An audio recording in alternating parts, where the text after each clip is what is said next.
Hello and welcome to Mediumship Matters with me, Hannah Macintyre.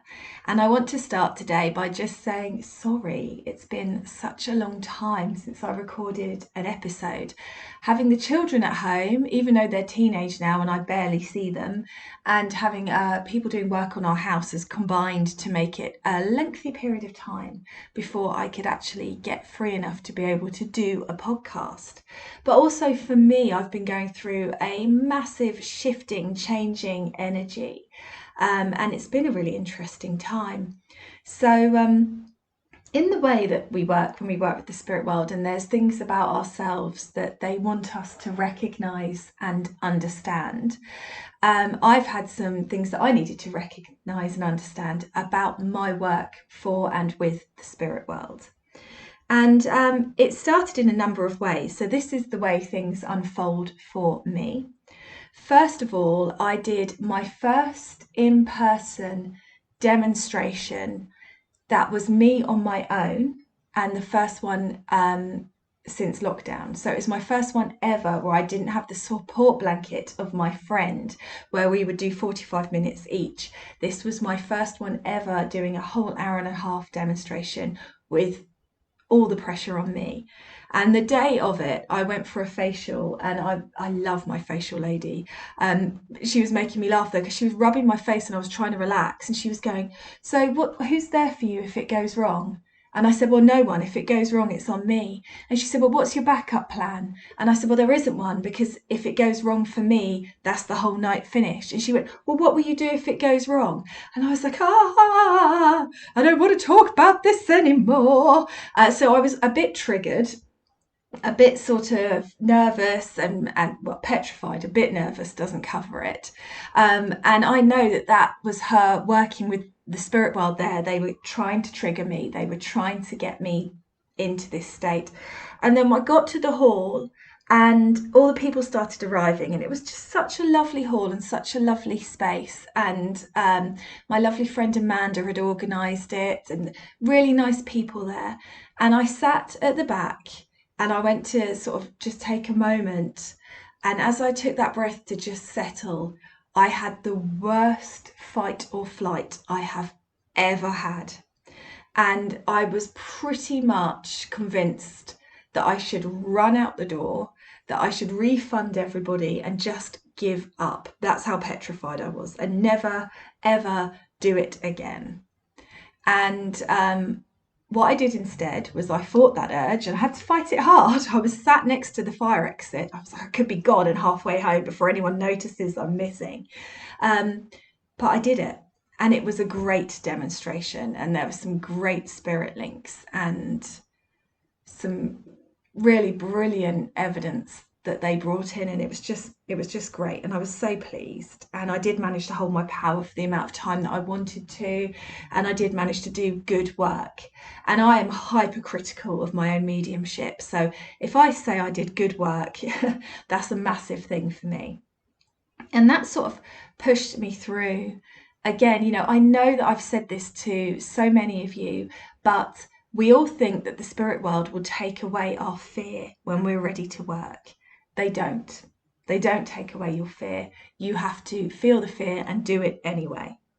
So that was a massive thing for me, overcoming that, pushing through that huge amount of worry and anxiety about that. So that was the first thing that just sort of started this change and this shift in me. And then somebody said to me, "Well, it's all right for you. You're really lucky with the way the spirit world have got your business out there and everybody seeing you." And if you are the person that said that to me, no shade, that's fine. I'm not upset about it, but God, did that trigger me. Good God, did that trigger me. And that was a really interesting trigger, because I had to look at why I was so incensed that somebody would say that to me. And I realised it's because it's that ultimate disempowerment coming back in again, isn't it? Now, yes, I am lucky. I'm incredibly blessed. I do for a living what I would choose to do for fun in my spare time. But that has come at a cost to me. I've had to work incredibly hard on myself, because there is nothing like mediumship for exposing all the parts of you that you try and hide from. So I've done 10 years of self-work, self-reflection. I've been treated like poop by people, in the way that the spirit world will send triggers to help you to grow.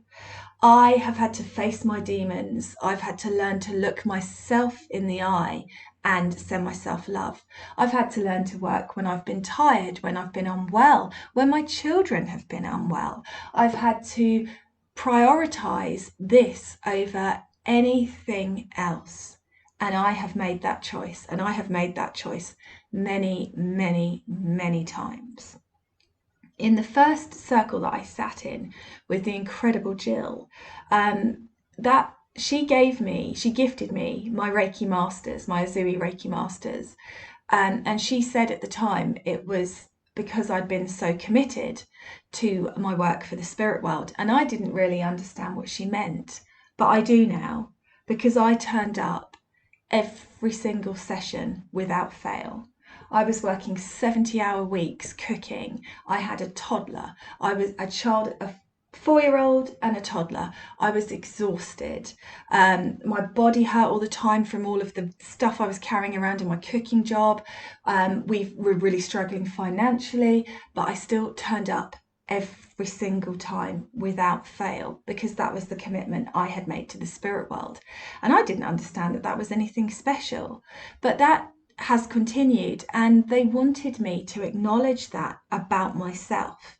So the spirit world sent lots of triggers for me to acknowledge that, because it was a really important part of my development that I acknowledged that I created this. So I'm the one that does the podcasts. I'm the one that does the free lives. I'm the one that does the posts. I'm the one that pushes through. I'm the one that, could sit down and have a rest, but doesn't, and carries on working and carries on pushing through. And that's how this was created. Yes, the spirit world brought people to me, but I'm the one that took those opportunities. And my husband and I were having a chat the other day about something. And I said, blah, blah, blah. Well, I made a commitment to you. And he said, a commitment to me? And I said, yeah, we're married. I've made a commitment to you. And he went, no. Your commitment is not to me. Your commitment is to your work. And I thought, actually, that's very, very true. Although it's not a conscious, I don't go, I'm going to disregard Alex and go do what I want to do. I do choose my work over my family again and again and again. And I think what the spirit world have been trying to get me to do is get to a place where I actually finally accept that this is a calling for me, that this is part of what I was here to do. And I'm not just lucky, and I didn't just fall into it, and it's not just something I love and I'm lucky enough to be here, but actually that there is a higher purpose. There is a power guiding me. I am doing important work. And that might sound ridiculous to you listening to it, but it's interesting, isn't it? What the stories we weave, the way that we think, the patterns we create. And that one for me, I hadn't really realized I wasn't acknowledging it until I acknowledged it. I hope this makes sense. I feel so out of practice doing these podcasts, like I'm just chatting away to myself and ejecting my brain. But that's what's happened. And in pushing through that and accepting that there is a purpose here, accepting that I'm not just doing it because I love it, but actually that the spirit world wants me to be doing it, and it is helping, and it is changing things for people. In that, my mediumship's improved. And I had a very difficult demonstration with a really tough audience a couple of weeks ago, where all the spirit links were taken, but it was like wading through a quagmire to get them taken. And I was really having to, fight to get them taken. And I had to really dig my heels in. And it showed to me how much I've changed, because the old me would have thought I was getting it wrong and given up. But the new me kept on going, because I knew those spirits were there for somebody in that room, and I knew that those spirit links needed to be taken, and those spirits deserved to be honoured. So Still progressing. That's what I want to say to you all. Part of the reason that I've been AWOL is because I've been processing and progressing, integrating my lessons and moving through into another stage.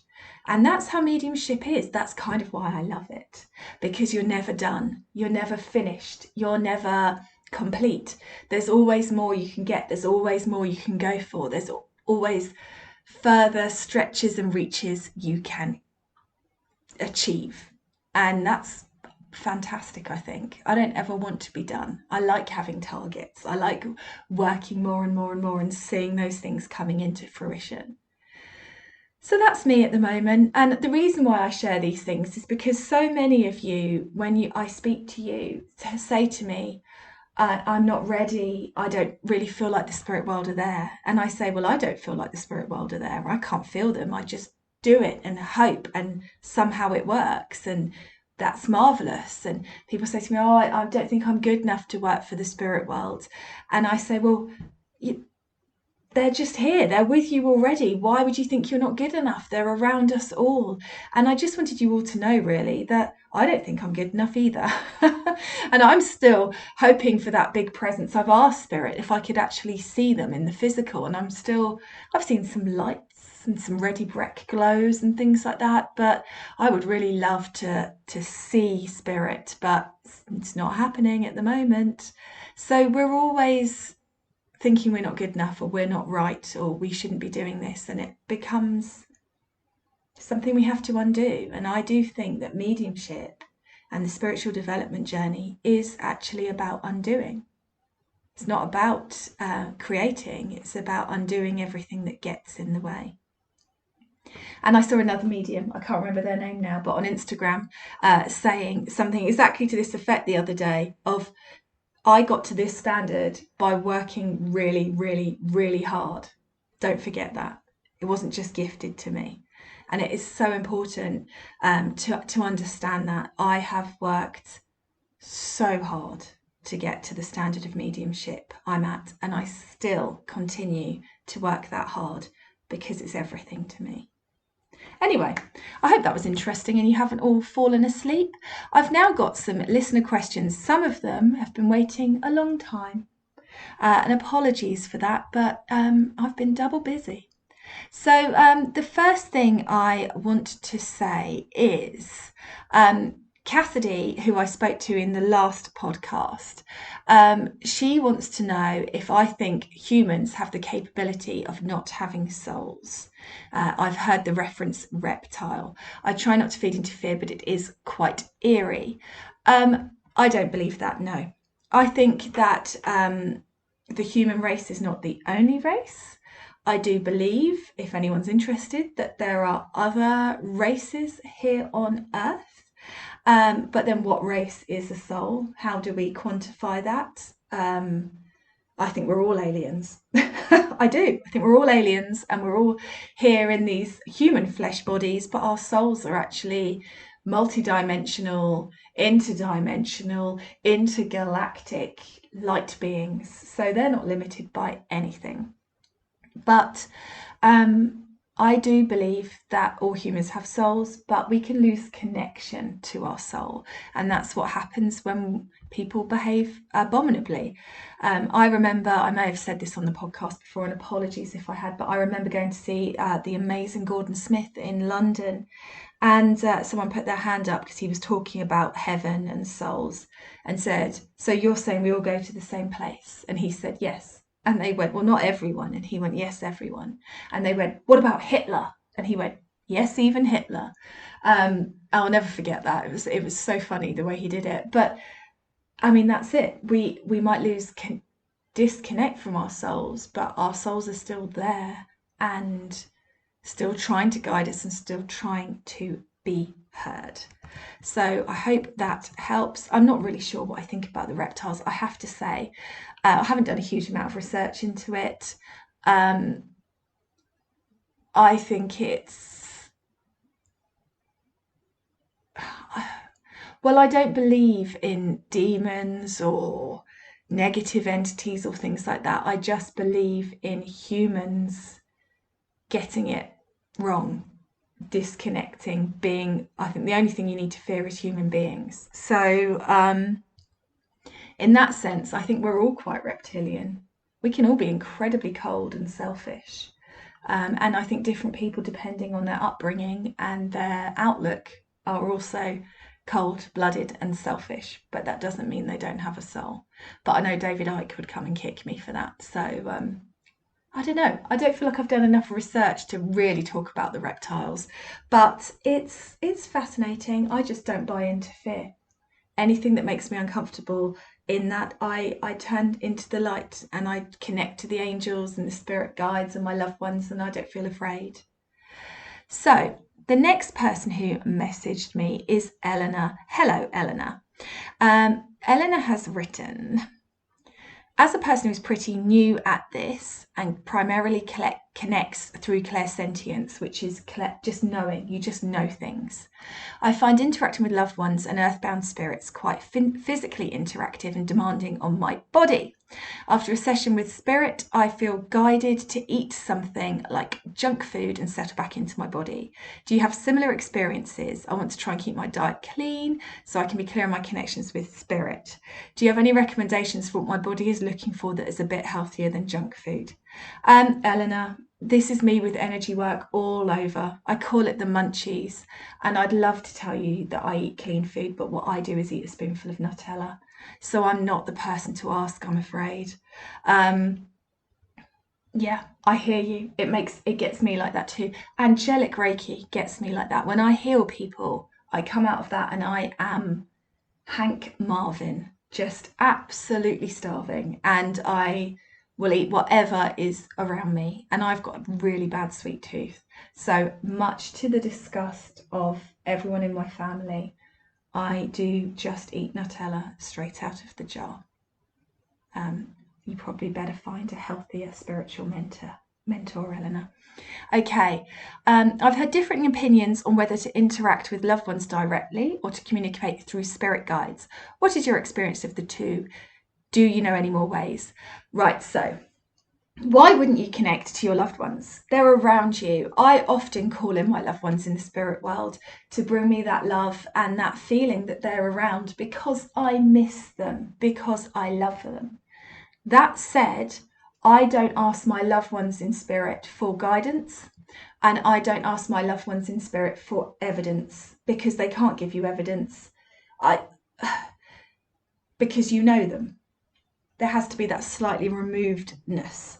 So I don't think it's possible really to do like a evidential connection with your own loved ones, because your own need will get in the way. But I still call them in to bring me love, bring me support. My grandmother, my nana, she used to do amateur dramatics and stuff, and she loved to hold court. So I often call her in for her energy and her presence when I'm about to demonstrate. It just makes me feel safer. With spirit guides, obviously I work with spirit guides all the time, so they're the main ones that I turn to for advice, for guidance, for help with my healing, for what I should be doing next.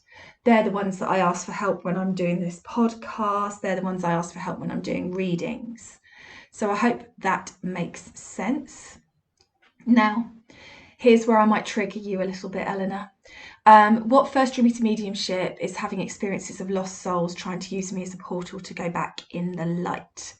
I don't believe that there are lost souls, Eleanor, but I will tell you that this is how I started too.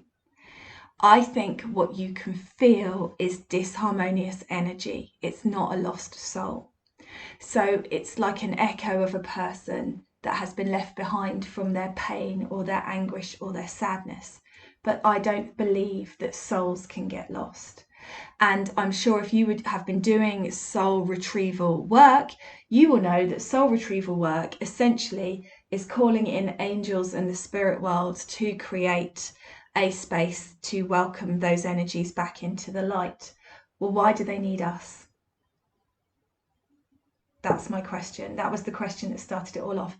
If somebody is a lost soul, because I used to do soul retrieval work, if somebody is a lost soul and we are calling in the angels to rescue that lost soul, and the angels are wiser, more connected, more seeing, then us as humans, why do they need us? And here's your answer. Of course they don't. Of course they don't. So I think what we are doing is actually healing. We're clearing the echoes of those people left behind, but the souls themselves are not lost. And I honestly believe that it's just open. It's like a permanently open door between us and heaven. And your loved ones in spirit are here around you right now. They don't, and they're also simultaneously in heaven. And then when you have no connection left to the earth, you will be in heaven, or you'll be reincarnated, but part of you will remain in heaven. Oh, there's so much I can say about this, but that's my quick view on that.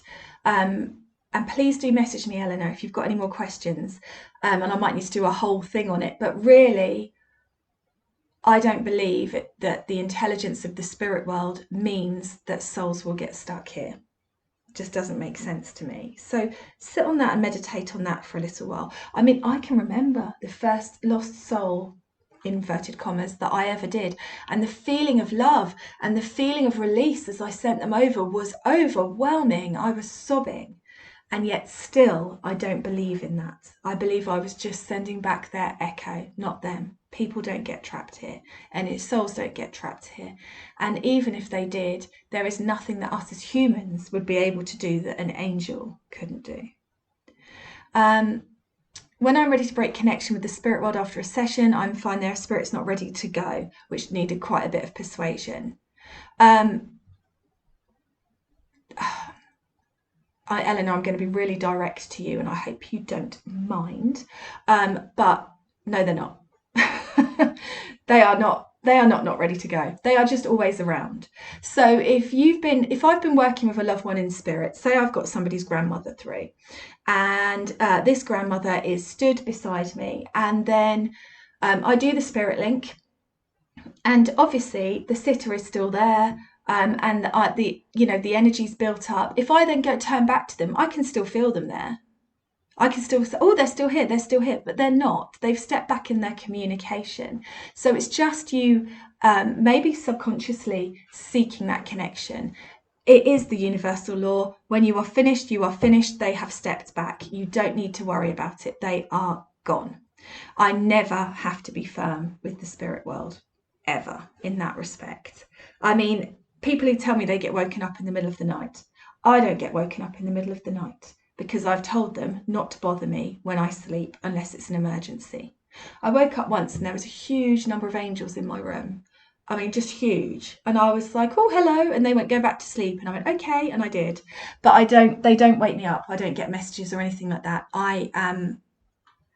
They always respect my barriers and my boundaries. So it's inadvertently, Eleanor, you seeking rather than the spirit world not leaving. So if you know you're done, just walk away. You're done. That's all you need to do. Okay, so I hope that helps, Eleanor, and please do message me. I hope that I've not really triggered you and you're now hexing me. Right, now we've got Laurie Lee here. Hi, Laurie Lee, and thank you so much for, is it Laurie Lee or is it, Laurelita? I hope I'm pronouncing your name right. I'm so bad with stuff like this. When I do cameos, I have to Google how to pronounce names. I had Chryseus the other day. That was really hard. So let me read Laurelita's message here. My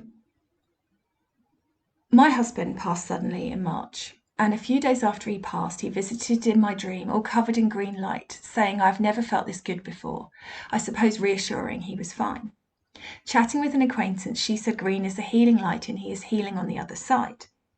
Fast forward to July, my niece went for a reading and the medium talked about a man who passed recently, and that was very traumatic for the family, which is true. And it's not that he didn't want to give a message, but he's very busy healing with his mum and dad. And here's my question. If we don't feel pain or illnesses on the other side, why would he need to heal? He suffered all sorts of health issues along his life, but I thought on the other side he wouldn't have to go through a healing. I hope you can provide some sort of response. Okay, so this is fascinating to me, and I completely agree with you. So this often happens when you get people asking how long they should wait before they have a reading. And a lot of mediums say, or, some say, well, you need to wait a year, or you need to wait this long, or you need to do this. Now, here's my take on it. In the spirit world, we go back to our divine selves. We are perfect. We are healed. We are whole. Also, in the spirit world, we know there is no time. We know that time is a human construct. So therefore, even if you did require healing, which I'm sure we do need to sort of deal with what we've been through and face up to all of our choices and everything like that, then it would be done instantly anyway, because there is no time. So what mediums don't like to say to people, and not everybody is as direct as me, I completely understand that, is it's not that they're not ready, it's you that's not ready. So here's what I would say. If the medium was talking about a man who passed recently and he's very busy healing with his mum and dad, if he wasn't able to come through, his mum and dad could have come through and given evidence of his existence. So that there's something there that talks to me about actually maybe that medium, and I'm not saying they definitely were, but maybe that medium might have been working psychically. If you're working psychically, you're not connecting to the spirit world, you're feeling the energy of your sitter. So she might have been able to feel that need of your niece wanting to hear from your husband and acknowledged it that way, but there wouldn't have been the presence of him stepping forward, because that would be a different frequency of energy, and that would be I'm trying to think of the words here, and maybe she wasn't ready to hear from him. Maybe he needs to come through to you first before. There's so many different things we just don't know, and you have to always trust in the will of the spirit world. So I don't think there is, I know you've asked your second question, when should you have a reading? And it really is when you feel ready. I do believe that your husband and that dream you had was real. I believe he was letting you know that he is okay. I think us humans love to label, love to interpret. Maybe he's just showing himself in a green light. Maybe next time you see him, it will be purple or aquamarine or yellow. Don't search for the meaning in that. Search for the meaning in the message. And the message is that he's okay. And no, I don't think that they need time to recover. But I also know that the spirit world is way cleverer than us, way more intelligent, way more switched on, and they know the best time to come through to somebody. And sometimes when I'm doing demonstrations, you get people who are desperate for a message, and you bring in their neighbour or their teacher or their friend's mum, and you can see them being like, well, yeah, all of that's true, but why have they come through? And I think that sometimes we just need the process of having a spirit link first that isn't that one that's going to bring up all that pain and anguish, just so we can process the fact that we've heard from that spirit before we start working with the ones that are really going to crack us open. I mean, it's just such a massively complex thing. So yeah, they're often, well, not often, but sometimes the spirit world don't bring through who you want to hear from. But I don't ever believe that that is because the spirit is healing somewhere. I believe that's because the sitter is not quite in the right place to hear from that person, even if they think that they are. And that's the thing, as a medium, you've got to be really brave to say that to someone. It'd be far easier just to say, oh, they're still healing, they're not quite ready to come through, rather than say, you're still healing, you're not ready for them to come through. And that sitter to say, yes, I am. I booked this reading to hear from them. I want to hear from them. Why aren't you bringing them through? So you can understand why people say it, but that doesn't make it true. So yeah, that's my take on it. I hope that helps. And like I said, please do message me. And all of you who are listening, I love your questions. I love them. So please send them in. It's podcast@hannahmedium.co.uk. Podcast@hannahmedium.co.uk. Please do get in touch, because I'd love to hear your thoughts. If you disagree with me, pop over an email. Let's have a conversation. I'm open to all ways of being. As you will all know, I can get it wrong. I can only express what I feel and think in this moment, at this time, on this stage of my development. So we're all learning and growing together. The last thing that I need to ask you all to do, please, is I have very, very excitingly and kind of unbelievably been shortlisted for Best Medium with the Soul and Spirit Awards 2021. I can't blooming believe it. If you Google Soul Awards 2021, it will come up. You have to vote in all the categories, which is a pain, and I apologise for that. But I think I'm question 4, and I would be so grateful if you could please take the time to vote for me, because winning that would blow my mind. I don't think that I will, because there's some bloody amazing mediums in that shortlist. But hey, if you don't ask, you don't get. So please, I'd be so grateful if you could do that for me. Voting closes on the 10th of October. So any time before then would be marvellous. And it's been good to be back. Hopefully it won't be so long this time now the kids are back at school and routine is coming back. But thanks again for listening, and I hope to catch up with you again soon.